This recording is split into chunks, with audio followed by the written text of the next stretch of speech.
Bara api di Krui dan Pulau Pisang tahun 1760.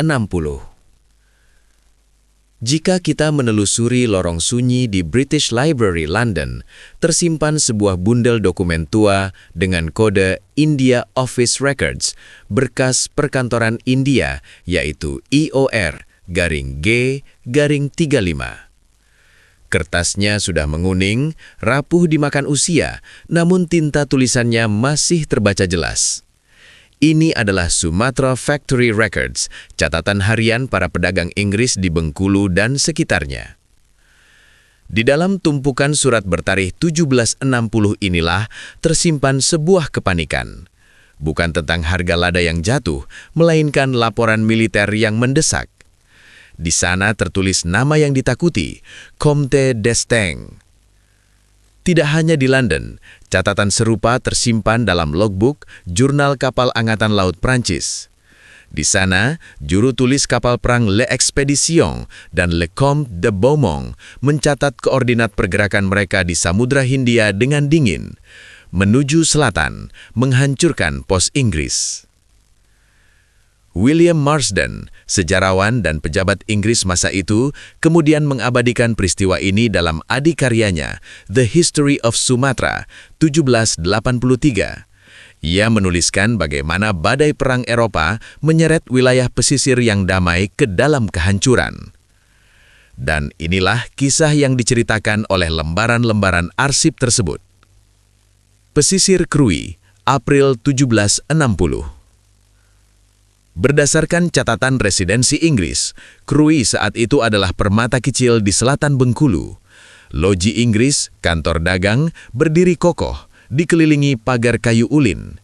Di dalamnya, gudang-gudang penuh sesak dengan lada hitam kualitas terbaik yang disetorkan oleh para marga setempat. Bendera Union Jack berkibar tenang. Para agen EIC atau East India Company merasa aman. Mereka mengira ancaman terbesar hanyalah badai laut atau perselisihan kecil antar pedagang.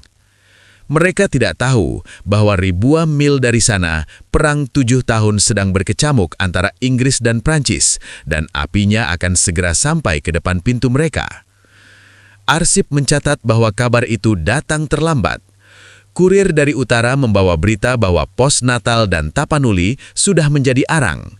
Namun, sebelum evakuasi bisa dilakukan, cakrawala Krui sudah berubah gelap. 2 kapal raksasa muncul dari balik kabut laut. Itu adalah armada Comte d'Estaing. Berbeda dengan kapal dagang yang biasa merapat di Pulau Pisang, kapal ini tidak membawa keramik atau kain. Lambung kapal mereka terbuka, menampakkan moncong meriam besi yang hitam. Menurut catatan maritim Prancis, d'Estaing tidak berniat membuang waktu. Feu, tembak. Perintah itu menggema. Seketika, ketenangan pesisir barat pecah. Dentuman meriam dari L'Expédition menghantam benteng kayu Inggris di Pulau Pisang dan pos di Kuala. Suaranya menggelegar, membuat burung-burung laut terbang panik. Garnisun Inggris yang kecil, yang biasanya hanya menjaga gudang lada, tidak berdaya melawan angkatan perang resmi kerajaan Prancis. Peluru meriam menghancurkan atap loji, pecahan kayu berterbangan. Dalam catatan Marsden, disebutkan bahwa pertahanan Inggris runtuh dengan cepat di sepanjang garis pantai ini. Pendaratan pasukan Prancis di pantai Krui adalah mimpi buruk bagi ekonomi setempat. Pasukan d'Estaing mendarat dengan seragam biru mereka, membawa obor, bukan timbangan dagang. Misi mereka, seperti tertuang dalam instruksi perang Prancis, adalah sabotase ekonomi. Mereka tidak ingin menguasai Krui, mereka ingin Inggris bangkrut. Gudang-gudang lada, hasil keringat petani dan rakyat Krui selama berbulan-bulan, dibakar. Api berkobar hebat karena minyak atsiri dari lada dan kayu kering bangunan. Asap hitam membumbung tinggi ke langit, terlihat jelas dari bukit-bukit barisan. Para pasirah dan penduduk lokal hanya bisa menyaksikan dari kejauhan. Mereka melihat bagaimana Raja Laut mereka, atau Inggris, lari menyelamatkan diri ke hutan, meninggalkan mitra dagang mereka di tengah kekacauan. Hari itu, Krui tidak hanya kehilangan bangunan, arsip-arsip perjanjian, catatan hutang piutang, dan struktur pemerintahan kolonial Inggris di sana musnah menjadi abu.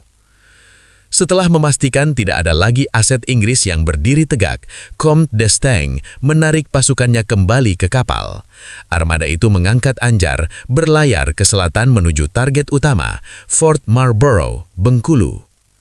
Di pantai Krui, ombak kembali menyapu sisa-sisa kehancuran.